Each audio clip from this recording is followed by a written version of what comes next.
Nicole did let us know that she would not be present. We'll move right along to recognition. All right, we're back. Nice to see everybody. I hope you've enjoyed your summer. Before we get into recognition for some of our high school student athletes, I do want to introduce Trisha Dean, who is our board clerk. I think most of you caught her on the way in. Just wanted to say hello and welcome to the board. We're so glad you're here. Yes, we are. We are.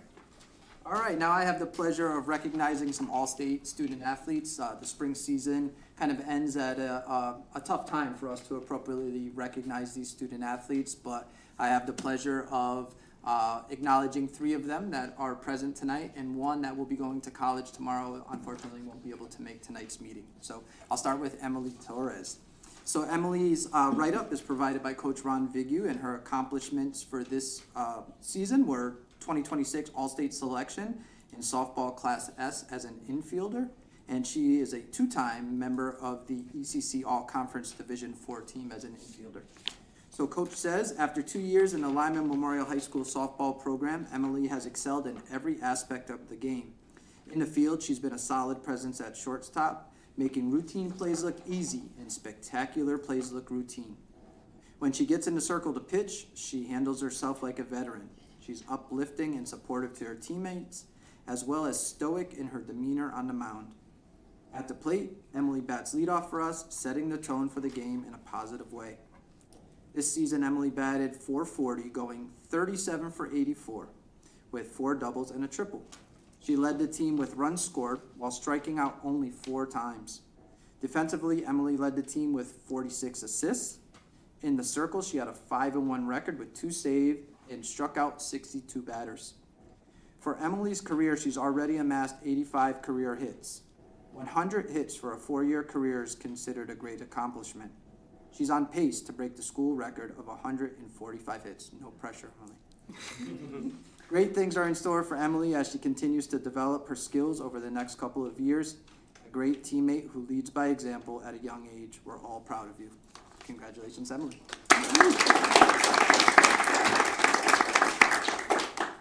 So I did receive an email from the DeLucias.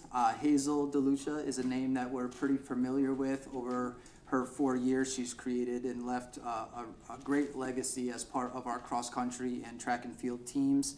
She's not able to attend. She will be going to Quinnipiac starting tomorrow, but I'll share a write-up from Coach Fields. A familiar name on the All-State list, Hazel earned honors this year in a unique way. After an event caused her to have a slow start this season, Hazel earned All-State honors by winning the state steeplechase this June. The steeplechase involves running just over a mile while jumping over barriers, one of which has a pool of water after it. Hazel's time of 7 minutes, 9 seconds not only earned her the win by 9 seconds, but broke her own school record by 14 seconds, showing tremendous growth and improvement from last year. We're incredibly proud of Hazel's accomplishments, not just this season, but her entire career as a Lyman athlete. Our next student athlete to be recognized is Elizabeth Pearson. Elizabeth thought she was going to have the night off from being our board rep, but she's here to be recognized as a student athlete. This spring, Elizabeth earned All-State honors for the first time on the track when she was a state champion in the 300-meter hurdles. Elizabeth ran a personal best and a new school record of 46.67. Elizabeth's feat is an incredible accomplishment, as this was her first year competing in the 300-meter hurdles. In a single season, she went from a newbie to a state champ. Her hard work, dedication, and commitment to learning new things is unmatched. A fierce competitor and a stellar teammate, we're proud of her achievement this season and look forward to what the future seasons bring. Congratulations, Elizabeth. Last but not least, we're proud to highlight an exceptional student athlete, Logan Davis. He's a standout thrower and sprinter on the track and field team who earned All-State honors for Connecticut this season. Logan's performance in the javelin throw this spring was nothing short of extraordinary. On June 1st, at the Class S Outdoor Championships, he set a personal record with a throw of 175 feet 8 inches. In a moment, bless you, that required ultimate clutch performance, that throw secured him first place in Class S by a single inch. He followed that up in the state championships Just 5 days later at the state open, backing up his title with another incredible launch of 175 feet, 6 inches to finish second in the entire state. His season didn't end at the state border. On June 13th, he represented Lyman on the regional stage at the New England High School Outdoor Track and Field. Competing against the absolute best throwers in 6 states, he placed 8th in New England with a throw of 167 feet, 5 inches. Congratulations, Logan. So if you wouldn't mind, Mr. Apicelli has a certificate, a small token of our appreciation for your accomplishments. If you could take a picture with him out in the atrium, that would be great. Enjoy the last couple weeks of summer and see you soon. Appreciate it. Thank you. About to be and sophomores. Futures. And I like Elizabeth's where you said incredible. All right, moving on to, we have a few resignations from earlier this summer. We have a resignation from Haley Bill, who has resigned from her position as the Agri-Science Department Secretary at Lyman. She accepted a full-time position in another district. As you know, that the position here is part-time. But she says she's sincerely grateful for the opportunity to have been a part of the Lyman community over the past 2 years. The second resignation received in early July was from Adriana Alfiero, who resigned from her position as a 5th grade math teacher at Lebanon Middle School. She says that she's incredibly grateful for the opportunities that she's had within the district and the support provided over her time here, and she cares deeply about the students and community and wishes the school and the district nothing but success. She also took a position, full-time position closer to her home. That's it. We will move on to public participation.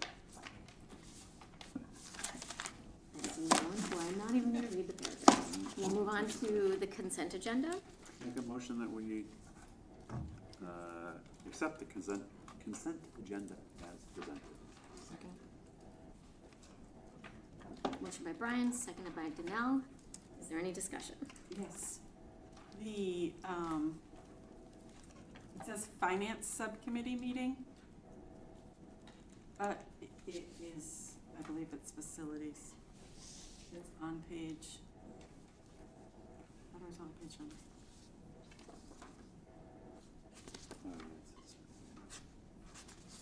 It's the second, meeting minutes. June 9th. On the top it says. It's page 8 of our board packet. Thank you. It says finance subcommittee, and that is, in fact, the facilities. We will, So I make, I think she's got more, so I would just Oh. hold off. No, that was all. Oh, that's it? Yep. Oh. Easy.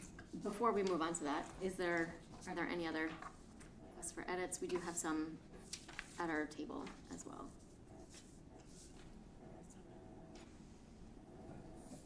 Would you like to revise your motion? I shall accept the consent agenda with the change. Accept that second. Perfect. Yep, she accepts that. All those in favor, please raise your hand. That is unanimous. Reports of the Board of Ed subcommittees. There probably will be very few, but we will go through them just in case. Carrie, superintendent evaluation. No report this time. Danelle, strategic plan and school committee. So we did meet over the summer briefly as a committee to discuss the topic of potentially allowing Lebanon residents to participate in our athletic programs. And we just had a discussion weighing pros and cons to that and effects on the school, and perhaps we'll have discussion in the future. Nicole is not present. Brian, safety and security. No report, thanks. Rachel, finance. No report. Elizabeth, negotiations. No report. And Elizabeth, policy. We met at the end of July to discuss the purchasing or proposed edits to the purchasing policy, proposed edits to the school-owned vehicles policy, and a proposal on attendance and course credit. Thank you. EastCon remains vacant, And I do not have anything for governance unless you do. I have no update for governance. Okay. School renovation committee, would you like to provide an update of where we are? Sure. So, the committee last met in their July meeting. We got an update from Brian Humes, the architect that's working with Rich Sicknick from Arcadis. Brian had, John, thank you, first of all, for getting them through all the buildings. Brian and his team had gone through all 3 schools to review the changes between the SLAM collective report, which is almost 3 years old now, and where we're at today. And came back to the committee with what they found. The largest surprise to the committee was that we were originally based off the SLAM study. It was appearing that the most work that we had to do was at Lyman. So that was likely going to be where we'd be starting with a grant process and so on. What came back was they felt that the 66 wing at the elementary school is basically unsalvageable. It would be so incredibly expensive to open up all the doorway, anyway, for all the work that needs done down there for very, very little value. Their proposal was to take that wing down and build a new 2-story wing over on the, correct me if I'm wrong, Andy, it's a kindergarten side, right? Like behind the gym? Behind the gym. Behind the gym, yeah. And so they would do that. The 66 wing would stay intact. They'd build the other one when the other one's up and operational, the 66 wing come down and so on. So of course there was considerable discussion over, well, what does that do to cost? And they couldn't answer that yet because they needed to bring it to the committee to see where our thought process was. And so at the end of by the end of the meeting, the committee had asked them to price out what it would be for their proposal. And if, also any sunk costs that would go along with that. So they're working through that as we speak. Evidently the 66 wing is in such, they feel it is just not in a state where it'd be worthwhile to the town to even put money towards fixing it. And that was a possibility when we went through the SLAM report, but it was not presented to the SLAM committee at the time that it was in that poor shape. Again, we're 3 years later. But, so part 2 to that was solar. So the solar on the roofs of on each roof of the middle school and elementary school, they took pictures, and there's been severe degradation of the ballasting, the weights that hold those panels to the roofs. Part 1. Part 2 is that we've had the continued issues, on the Board of Ed side with Martha trying to get, billing information from them. They're non-responsive if you can find anyone at all. It's, what company is it this week? We don't know.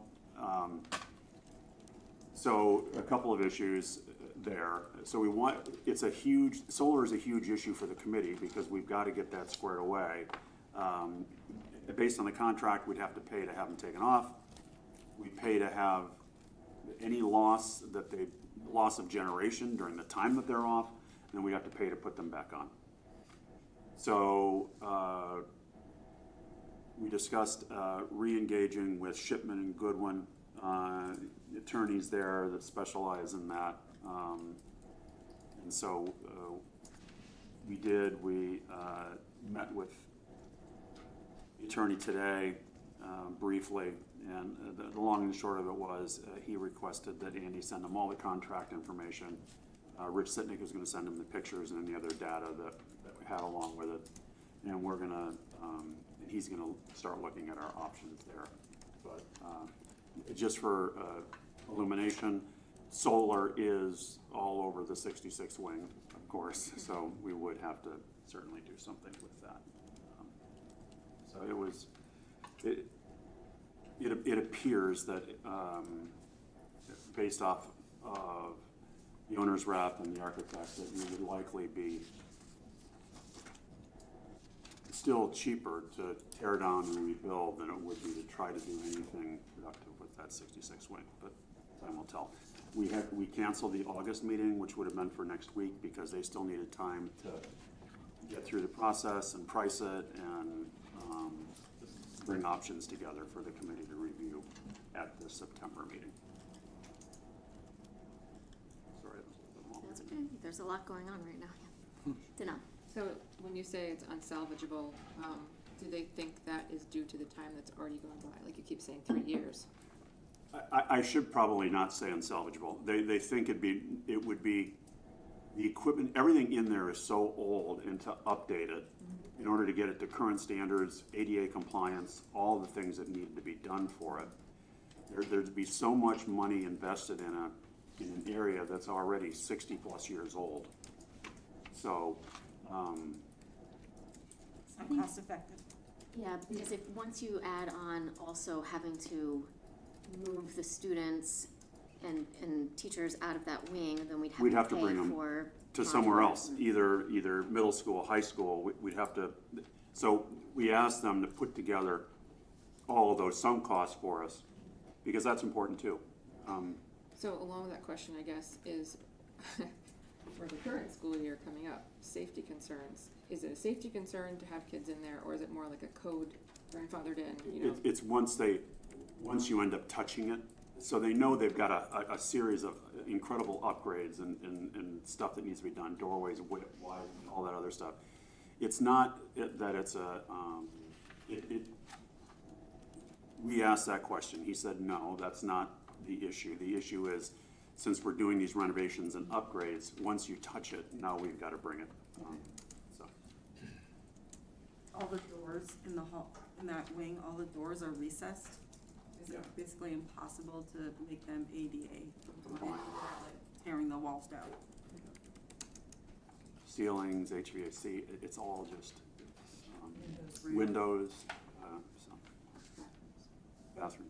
The basement. Oh, yeah, the basement. So there are a lot of factors that they're taking into consideration when they're bringing this forward to the committee.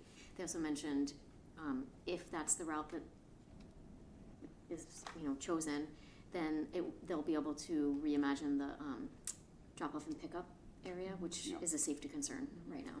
So There was also, and thank you for that, there was also, the area that I forgot. There was also safety and security upgrades that were in there that were planned for each of the schools that they presented to us. But the elementary school had some, they really make that area a lot better, a lot more controllable, especially for drop off, et cetera.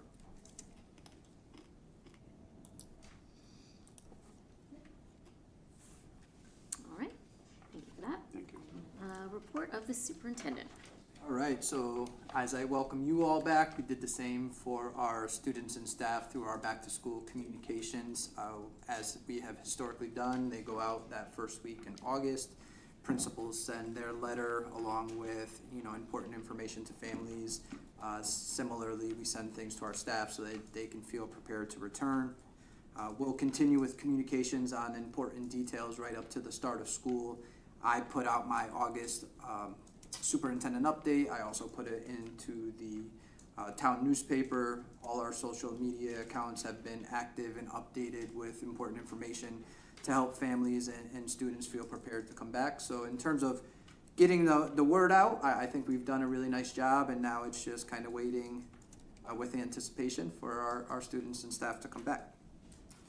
May I just share one thing that I've noticed, and this isn't like anything that needs attention or needs to be addressed, but Yeah. there was communication about orientation open house. Yep. And the high school and the middle school have open house on the same day, pretty much at the same time, so families who have one child or one or more children in Yeah, both we're schools. trying that approach because we're finding that when you have kids in one or more schools and you have it on multiple days, they pick one and don't go to the other. So we're thinking if we have them on the same night, piggyback, they might be able to make them both. We'll see. Appreciate that. But it was a thoughtful decision. We'll see how it works out. Yeah. And I I would understand. encourage anybody in Yeah. the community to provide feedback, whether Yeah, they no, I like understand. it or I not. imagine it wasn't just a random fluke, but. Yeah. Yeah. Moving Sorry, on? yep. Yeah, so I have a brief enrollment update for you. So the elementary and the high school tend to have the biggest changes with new families coming in either from out of district at the high school or new entering pre-K or kindergarten at the elementary, and then kind of sandwiched in the middle is our middle school. So I'll give you the numbers that we have at present, and then as, believe it or not, these past 2 weeks, the last 2 weeks we'll get more students either withdrawing or enrolling, and I'll be able to update you at a future meeting. So at the elementary school, they have 56 new students, and we had 8 who have left the district, and that number includes pre-K enrollment on top of other grade levels. At the middle school, we've only had 3 students that have withdrawn and 3 new students, so they are pretty much level. You know, remember, we might have some difference because we have the 4th grade class that moved up, might not be exactly the same as the 8th grade class who got promoted. So there could be some differences there. And then at Lyman, we're only reporting on out-of-district students that are joining. So we have 27 incoming freshmen within the ASTE program, 11 incoming freshmen from other districts that are not joining ASTE, and then we actually have 2 students that are returning to district from another school. Moving on in my superintendent report to staffing. So at this moment, we are fully staffed on all certified positions. We are still struggling to fill paraeducator positions. It was a challenge to fill a long-term nurse position. We were able to finally get that through an agency.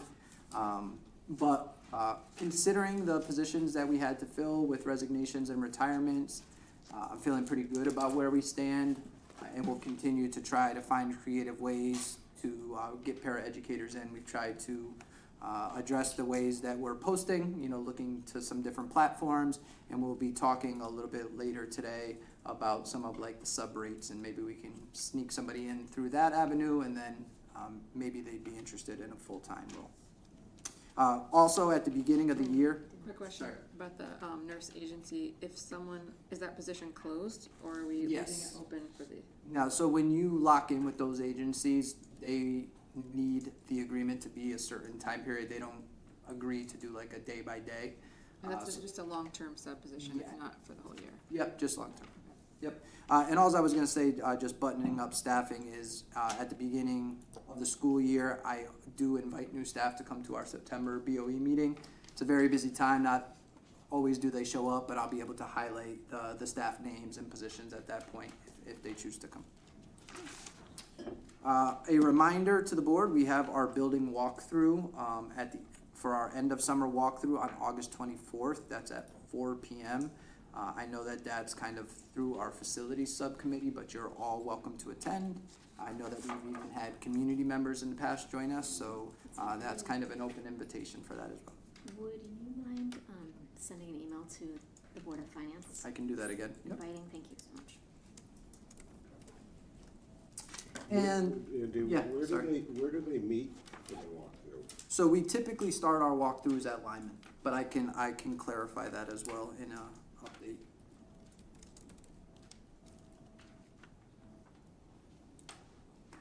Thank you, Carl.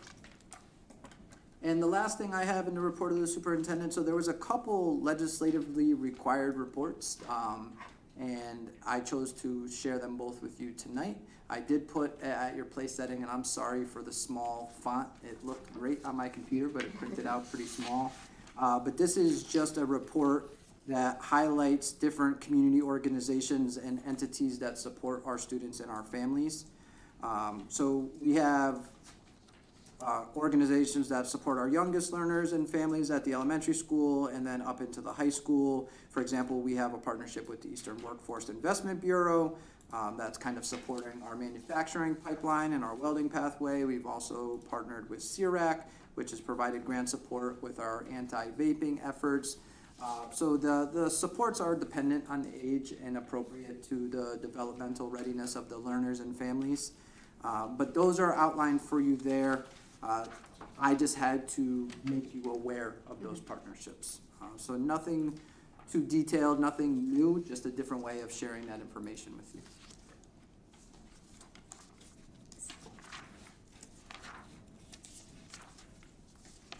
All right. Ready to move on to the finance report? Yes, we are. Perfect. So we're operating within kind of 2 fiscal years when we're reporting at this time. So Martha helped by providing the June financials, you know, to kind of show you where we were ending the 2026 fiscal year, along with a report for the July financials. So just highlighting a couple things as a reminder to you all. We did end the 26 fiscal year with a 3.28% surplus. So we'll take the projected 2% to the non-lapsing fund, which would equate to roughly $470,000. And then I've already had communication with the Board of Finance. I went to one of their meetings over the summer to let them know that we would be returning the remaining funds of roughly $301,000 to them. And you provided the sample of the reasons why. Yep, and primarily just again recapping for the board, that was due to insurance and staffing. You know, we had several staff members within the district who chose to no longer participate in our insurance program, and that was a significant savings. And then we were also able to hire at steps lower than we had anticipated, which was a significant savings on the salary line. Oh, sorry, Andy, Brian. just a quick question on, I know that, speaking of solar, we were talking before the meeting that a bill finally came in, an invoice finally came in for that. So is the 470 being reduced by whatever we have to pay out, or that's part of? The 301 would be reduced. Oh, I'm sorry, yeah, wrong one. Yeah, the 301 would be. It would, okay. About 13,000. Okay, thank you. And I can fill the Board of Finance in. Yeah, I figured as much, but, yeah, sorry.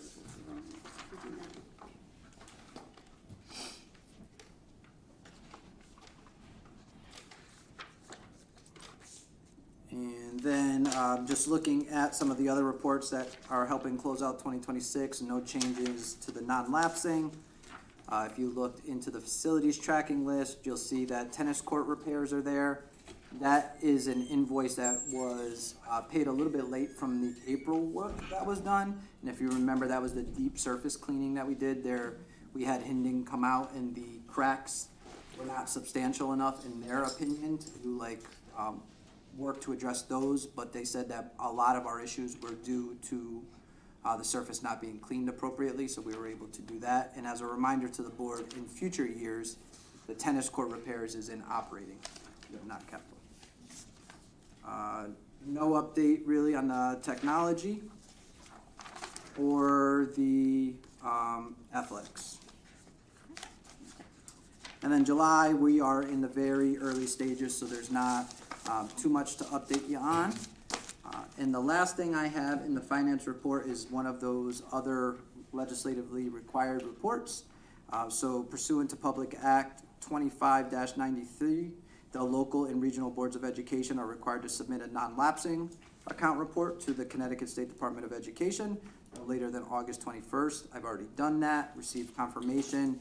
Much of what was required in their report is actually what you get on a monthly basis, so it was pretty seamless for us to just send it along. Any questions for Andy? All right, so for this month's meeting, I did spike out facilities and technology for John and Jock to give you a report because they have been extremely busy this summer. So I'll invite John up first. Good evening and welcome. So we have been really busy this summer.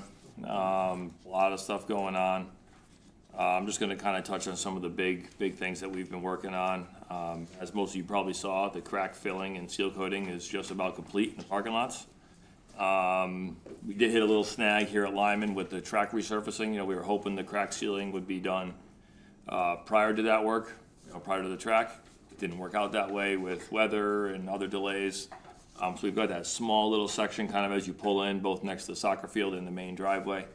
We're hoping that actually the track people will be gone this week, and they can try to come in this weekend and get that done before the craziness of the school year starts. But we're trying to coordinate that. We'll see how it all pans out. The line striper was actually here tonight, as you also probably saw. The main roadway was blocked off, so hopefully all the lines will look pretty. That leads into the track. The track was delayed a little bit with the starting date, but they were able to really kick some butt and get things going. They, like I said, they're slated to be done this week with the surfacing. The line striper is planned to be here next week. That's usually 2 or 3 days, so you'll see all the pretty white lines and the numbers and things like that. So that's exciting to get that project done as well. John, once they're done, it's ready to roll. When they leave, it's ready. Yeah, so like you can walk on it now, you know, Yeah, no, I just meant. you know, but we're keeping it clear. But yeah, once the line striper's done, we'll be able to open it up pretty much right away. Did you had to fix some of the fences because they were down for the trucks to get in to begin with? Are they back up again? The contractor did fix those, yep. Before they leave, we'll make sure they're all 100%, and the gates close and latch the way they're supposed to, but yeah, those have been put back up. So some of the smaller things that we've been working on, in room 33 at the middle school, there was a wall that we had to remove. It was kind of housing some old shelving and microwave and oven. We actually ripped all those out and installed some cubicles to make the scales program a little more user-friendly for the students. We were able to replace some damaged doors that were much needed. They barely opened, and we actually went to open it one day, and the top panel actually fell down and hit one of my guys. So we said, nope, we're getting those fixed finally. The electrical work has finally been completed for the welding pathway. I hope all you guys got to see the nice little segment that Andy and Jay were able to put together with Channel 3. It was really awesome. Once the electrical work was done, we were able to really get going on the actual machines and things like that. It took a lot longer than we thought. I relied heavily on some of my custodial staff, believe it or not, to kind of go in there and put things together and finalize a lot of the stuff while me and the maintainer were doing other things. And we really all pulled together well to get all that done. We got 12 Prometheans this year. We were able to get all 12 of those up for the start of school. We also got some processed gravel pads put up for the for some new bleachers that we're going to be putting on the softball field. Pretty exciting. And last but not least, we got some dumpsters this year. We were able to get rid of some stuff finally. So that was much. Still a little ways to go, but we made a good dent in some of the things that have just been kind of kicking around. That's progress, man. It's been a good summer. Good summer. Still a long ways to go, but we're getting there. Thanks, John. Thank you. Thank you. For everyone, if you haven't seen, Andy shared yesterday a more comprehensive list, John, so we did just touch on a few. Andy? Hey, Jacques. Hello. Just want me to start, or any Yeah, question? dive right in, Jacques. A lot of our work consists of getting ready for the next school year. The one-to-one program takes a lot of our time. So with that said, this year we were able to do all new Chromebooks for 5th grade, all new Chromebooks for 6th grade. There was some issues last year that we really wanted to resolve and make it right. So we did new Chromebooks for 5th, 6th, and any new student in 9th grade. We weren't able to do the whole 9th grade just because we were doing 6th also, but any 9th grader that did come from middle school, we made sure that it's up to date, clean. If they didn't have a good one, we replaced it with a newer one, but not new, but new, revamped and cleaned up. So I'm pretty proud to be able to do that this year. So we're really I'm hoping to get to a point where we can do 5th and 9th, and the kids have them for 4 years. Unfortunately, our refresh plan is at 5 years, so I do what I can depending on other projects. A lot of my work is really involved with the Power School, all the iReady, the iExcel, the Amplify, all the state reporting.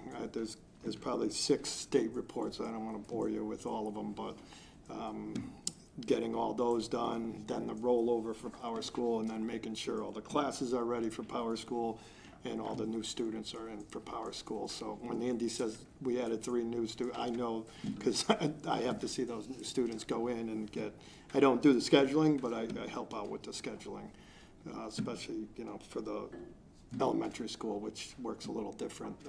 Middle school, they have Power Schedule, and the high school has Power Scheduler. But we were also able to work in the labs.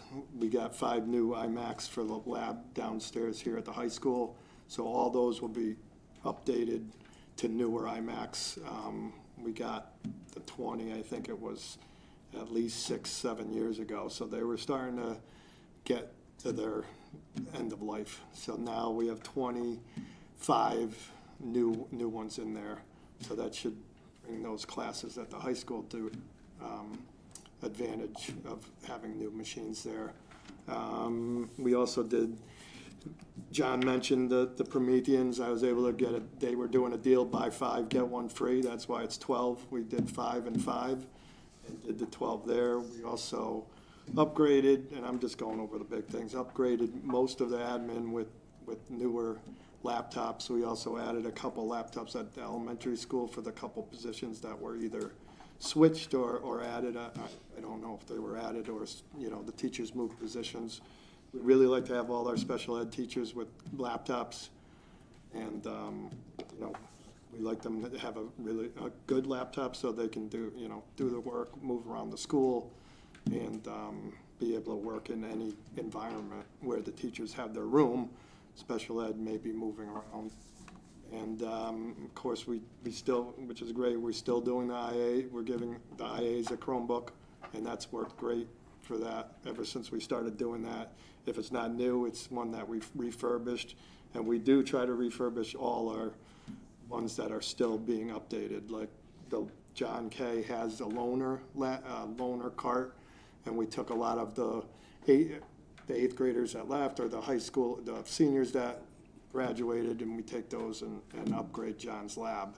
And then we have some for testing spares, and so that we have enough when kids don't bring them on, especially now that we do SATs on the Chromebooks. You know, besides that, you know, just getting the Chromebooks ready and the iPads ready for elementary school, because they don't take them home, so we make sure, you know, the labs have, you know, it's not the labs, but the classes have the right amount. And then all the other kids bring theirs home for the summer, so hopefully they'll come back not broken. Thanks, Chuck. Thank you, John.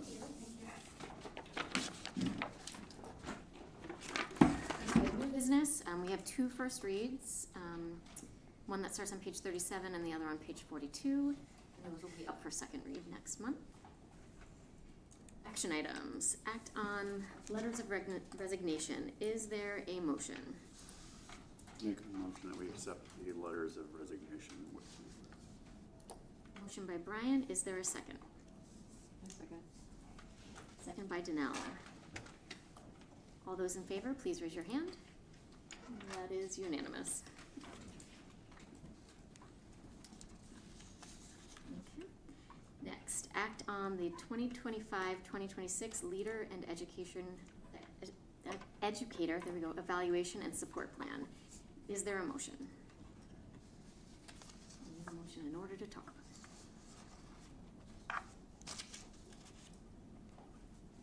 26, 27. What did I say? No, you said it right. It should be 26, 27. Oh, on the agenda, it says 25-26, so Yeah. it is act on the 26-27. I make a motion that we act on the 26-27 Leader and Educator Evaluation and Support Plan. I'm surprised that I read it and still said the right years. Okay, motion by Brian, is there a second? Second by Carrie. Discussion, Andy, please. Not to make fun of eras, but on the state confirmation, it says 2026, 2026. So we were both All off over a the little bit place. there. But we got confirmation from the State Department of Ed that we will be continuing to use the most recent Connecticut State Department of Ed approved plan for the 26-27 year. So each year we have to inform them if we've made changes through our professional development and evaluation committee and plan to utilize those when doing evaluations of our teachers. We did not. We're continuing to use the same plan we had last year. They, again, approved this on July 7th, so it asks in the confirmation letter to confirm with your local Board of Education that the CSDE has approved your submission. So that's why I'm bringing it forth to you tonight. So motion by Brian, seconded by Carrie. All those in favor, please raise your hand. That is unanimous. It does feel funny that we're voting on something that was already approved, but that's what we do. That's been our past practice. Yep. If you don't Yep. want to do that in the future, you let me know. No, I can see like a little bit of confusion about it. But, next one, act on the 2026-2027 Board of Education goals. Is there a motion? Make a motion that we act on the 2026-27 Board of Education goals. Motion by Brian, is there a second? Sure. Second by Carrie. Okay, so at this point, would you like to? Yeah, I was just gonna please, say yeah? a little piece, so, it kind of pairs nicely with what we just approved with the, teacher evaluation, because that model has changed also to allow for, and in some cases, encourage multi-year goals, so that you can really build momentum around the change in practice and really see it to fruition, right? So with our Board of Ed goals, we had a Board of Ed retreat last summer. We did not have one of those this year. And that's typically where we spend time developing our goals as a team.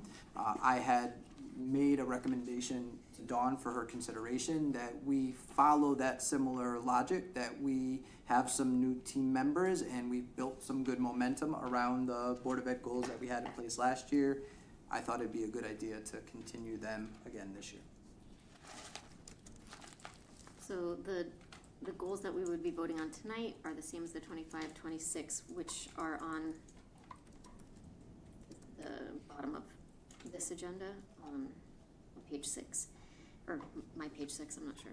I'm working on a Word document, but it's at the bottom of the agenda. So there are 5 goals that we are proposing to continue the momentum. So, any discussion? Just trying to find it. You said page 6? I'm sorry, I'm working on a Word It's the end of document the- and It's I've right got at the bottom notes, of so the it's at the agenda. bottom of the agenda, sorry. They're on the bottom. The bullet points on the, At the bottom of every agenda. Oh, okay. Page 6 on my notes, so sorry. Page You'll have my notes. Yeah.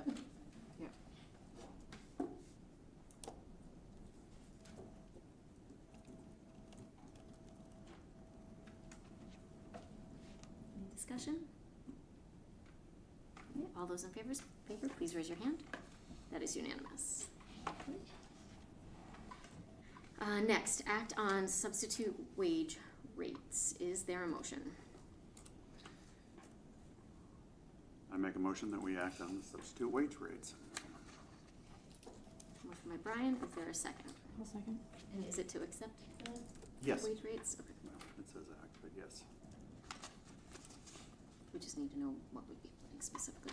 Okay, so the motion is to accept the substitute wage rates. Discussion. Yeah, so on August 5th, there was an announcement that Governor Lamont was going to increase Connecticut's minimum wage to $17.48 on January 1st, 2027. So we do have a little bit of time before that happens, but as you know, the calendar year doesn't align perfectly with our school year, and we're gonna need subs right away. And we have not had good luck finding substitutes. And you can see that our substitute custodian, substitute secretary, substitute paraeducator, substitute teacher without a bachelor's degree, and substitute teacher with a bachelor's degree will all be below minimum wage January 1st. So an effort to be responsive to this new legislation, but also be proactive in trying to staff our buildings appropriately, we were proposing to move these rates to what are listed and do that effective tomorrow. And if you're following along in your board packet, it is on page 52. It's the last page of the board packet. Brian?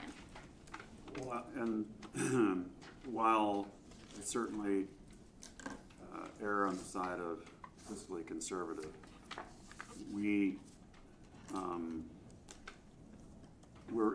it's just incredibly low for me, so to give it just a little bit more of a boost, we discussed, it just seemed to make a little bit more sense, and to try to get ahead of it, and, I mean, it's not a huge amount, but it is something, so.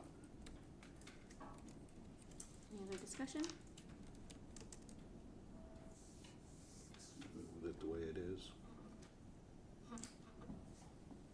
Meaning like it's listed here, or? It's listed. As presented. Okay, all those in favor, please raise your hand. That is unanimous. Okay. Next, we have a discussion regarding the board's roles and responsibilities concerning the evaluation of the superintendent. This is part of what we would consider a board training. We've recently, we have so many board members who have just completed their first evaluation cycle, and it's a good time to kind of have a conversation about what our experience was and see how we might be able to improve it. So we have Rich with us from Shipman and Goodwin. If you would like to come up, nice to see you, Rich. Hi, Rich. Hi. Rich, there's a rumor that you're retiring. What's that? There's a rumor you're retiring. I hear that that's true. So you came in with such a big smile. Who approved that? I mean, that? what's nice to see you. Thank you, guys. Have a good night. Good night. Thank you all. Good night. So I had been in conversation with Rich about just the fact that there was so many new board members and how this process is, having been through the process several years, I just get used to the process, and so this is a good time for everybody, whether it's first time or 10th time, whatever it is, kind of better understand what our roles are and have an opportunity to ask Rich what you might want to ask. Sure. He has information to share with us, so. Sure, no, I'm happy to do it, and as I always do when I meet with the board and we talk about these issues of training for the board, I want to keep this interactive, so I don't actually have a lot. This is not going to take a great deal of time at all. But I think the one thing I always want to remind the board is that there are sort of two sources of your obligations regarding the evaluation of the superintendent, and the first is statutory. So under 10-157 of the Connecticut General Statutes, that's the statute that basically requires you and authorizes you to have a superintendent, employ a superintendent, enter into contracts with the superintendent, and importantly, the language of the statute mandates that the board evaluate the superintendent. And I'll just read you, there's one sentence in this section, and we'll go back over each of these pieces, but the statute says, the Board of Education shall evaluate the performance of the superintendent annually in accordance with guidelines and criteria mutually determined and agreed upon by such board and such superintendent. So just to go over each piece of that, it's the full board. The board acting as a whole evaluates the superintendent. Has to be annually, so you've got to do it annually. You can do it more frequently, but the statute requires that you do it at least annually. In accordance with guidelines and criteria mutually agreed upon, between the board and the superintendent. So that's not usually a difficult process at all. So it's really one of the most important responsibilities you have statutorily as a Board of Education is to evaluate the superintendent. And again, and I say this, I understand that Andy's here. This is not Andy. This is about your role in this area as your Board of Education. So that's the statutory obligation, and it's one of the clear mandates in the statutes regarding evaluation of your superintendent. The second obligation comes from the contract, and your superintendent's contract, like contracts across the state, include language about the evaluation process and what's supposed to happen in that process. And so I've reviewed that, and I just thought it makes sense to talk through some of the key points that are essentially obligations of the board contractually, given the language in the contract. Again, the language of the contract, consistent with the statute, says the board has to do this annually, so it's got to be done annually. Second, contractually, the evaluation process needs to be reasonably related to the goals and objectives of the district for the year in question. the statute, the contract mandates that the board meet and discuss the evaluation format in good faith with the superintendent. And the contract goes on to provide that if there's disagreement on that, then ultimately the board will determine the format. That almost never happens. As far as I know, it's never happened in Lebanon. So that is not usually an area of difficulty. The contract goes on to say that the evaluation format needs to be reasonably objective and contain at least the following criteria: board superintendent relations, community relations, personnel relations, educational program, business matters, professional leadership, and personal qualities. So you can have more, but the contract dictates that you at least have those areas addressed in your evaluation format, whatever you determine that to be with your superintendent. It goes on to obligate you contractually to provide for a rating system both as to the overall performance and the specific criteria developed in that evaluation format. And there is discretion that boards have in working with their superintendents in terms of rubrics or evaluation formats or sample evaluation templates that are going to be used. Some districts use numbers, some do not. But your contract does obligate you to have sort of an overall rating and ratings within each of the areas that are identified through the format. And just process time-wise, as you know, just as a quick refresher, you're obligated under the contract to evaluate the superintendent in executive session no later than May 1st, unless there's some agreed-upon timeline. If you extend it, sometimes that happens. I would just suggest to everybody that they confirm that, just so it's clear that everyone's agreed to do that if you ever modify that timeline. Process-wise, many boards provide the rubric or the format once it's agreed upon with the superintendent to each of the board members to either use for their own purposes to develop notes or, here's the things that I think we need to mention, here are things that I think are strengths or areas of growth or whatever the case may be. Some boards have those actually submitted to the chair or to some person kind of coordinating this whole process. Just one thing to note: if you take those documents and if they are submitted to the chair or someone facilitating this process, those individual documents then become subject to FOI disclosure. And there's FOI case law that makes that clear.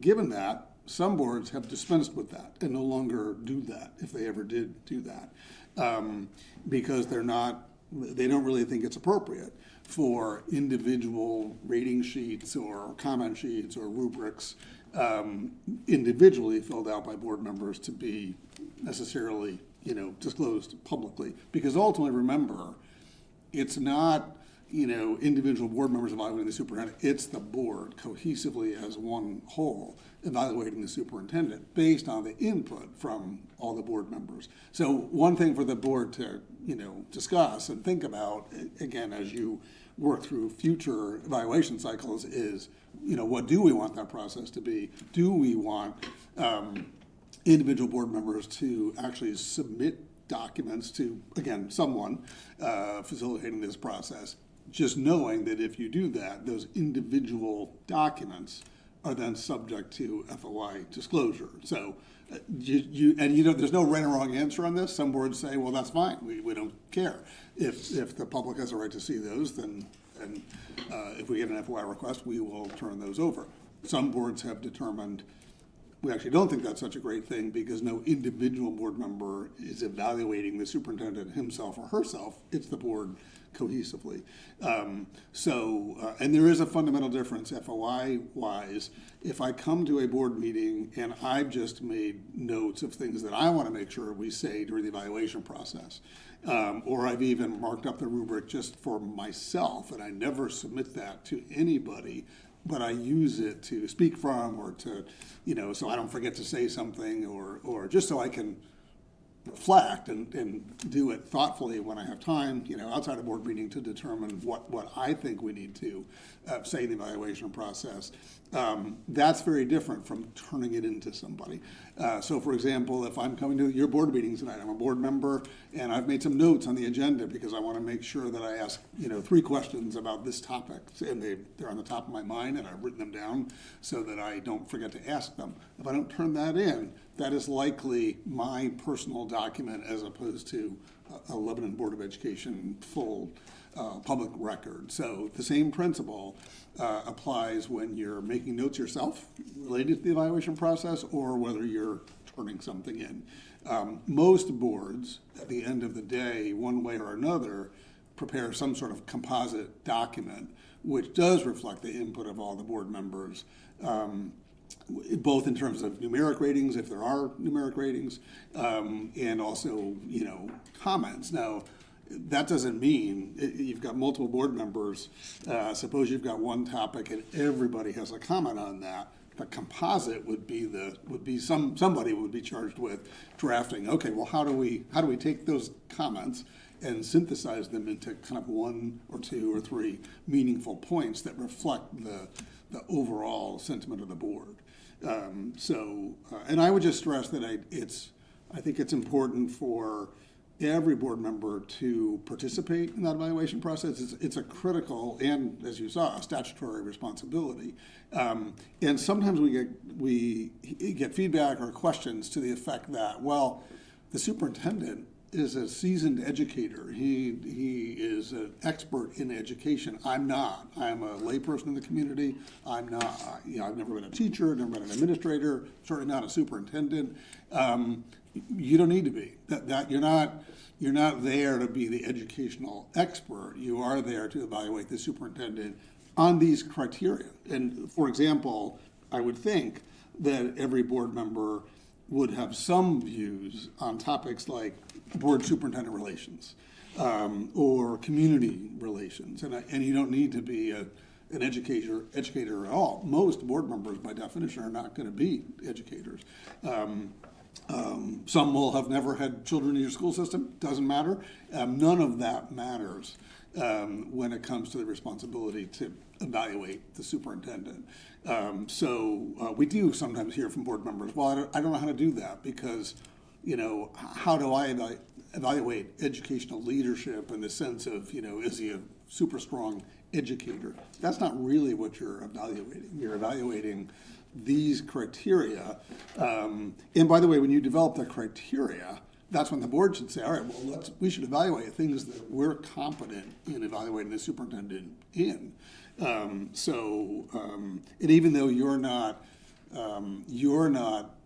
the educational leaders or educational, decision makers in terms of day-to-day operations of the school district, the superintendent engages with you, makes reports to you, and you become aware of that, and that's at least part of your basis for evaluating the superintendent. So it's a critical responsibility, and regardless of who the superintendent is, I think it's just critically important that you evaluate the superintendent, both to comply with the statute, to comply with the contract, and because ultimately the whole purpose of that evaluation process is to identify strengths, identify potential areas for growth, which ultimately will benefit your school district. So that it's a fairly straightforward obligation. Like everything else, it's all in the details. What do we want that format to look like? What do we want the rubric and the ratings to are they effective? Are they off-putting to people? Are there a gazillion questions? So I look at the form and think, oh my God, couldn't we just boil this down to 10 questions or 15? I mean, those are all practical considerations. We've all sometimes gotten surveys and you think, oh my God, is this thing really like 8 pages? Couldn't they have done it in 5? So all those are fair points, and that's where you develop that, again, in working with the superintendent. So, and I think, Dawn, the thought was, do this now early, really before you get into fully, the next school year, just as a reminder of the importance of it, and start giving thought to this, as you work with the superintendent. So, but if there are questions or comments or concerns on that, I'm happy to talk it through. Any questions broadly about our role in the evaluation process? process.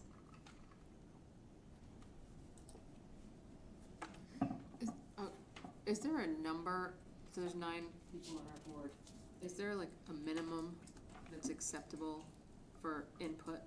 Like if 2 people fill it out and no one else does, is that, Well, I mean, I just, to go back, I mean, no, I mean, there really isn't a minimum, but, I think that's a sign of an issue. I mean, if only a couple people are filling it out or filling it out on a certain topic or issue, I do think that's a problem, because ultimately, you've got a full board.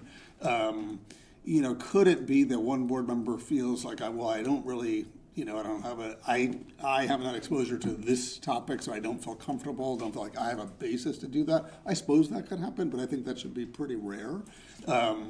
Even if you have a more limited basis, in some area or another, you could certainly voice that. But I think that's a sign of a bigger issue. If you have, certainly it should be at least a majority of the board. And I mean, sort of that would be my working minimum.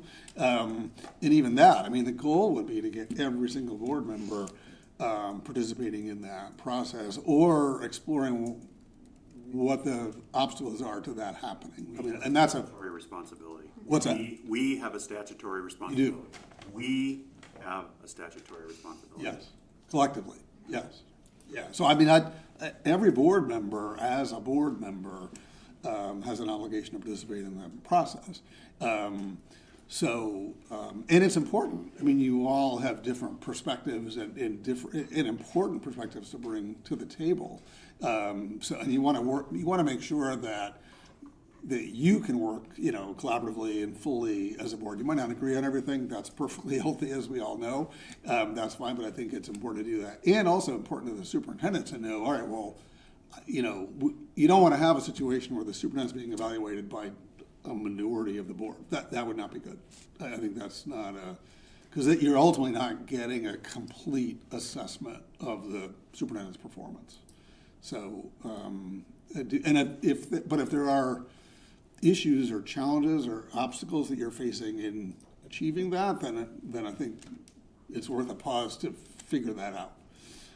And that's another reason why I think Dawn, in our conversations, I think thought it was important to do this now so that you're fully prepared to, again, you'll be doing this later in the 26-27 year, but just to make sure that you've got a good process and that people are prepared to participate in it. That would be true, I think, even really that should be true of all the stages of the cycle, including the evaluation format. Maybe that's part of the challenge. Maybe people have issues with the format or the areas of evaluation. I don't know what those challenges are, but I think it's worth exploring all that because, and if there are issues with that, that's the time to voice them. If there are issues with the process or the task, I think it's incumbent on people to get that on the table so that you can ultimately end up with a good, thorough process that, because you're serving your community and you're serving the state in terms of the educational interest and these educational mandates, one of which is to evaluate the superintendent. So it's not a small responsibility. I think it's I think the appointment of a superintendent and the evaluation of a superintendent, those are among your most important responsibilities, so. Great. Thank you, which will remain with us. The next agenda item is anticipated executive session for the purpose of discussion regarding superintendent's contracts. Is there a motion to enter into executive session?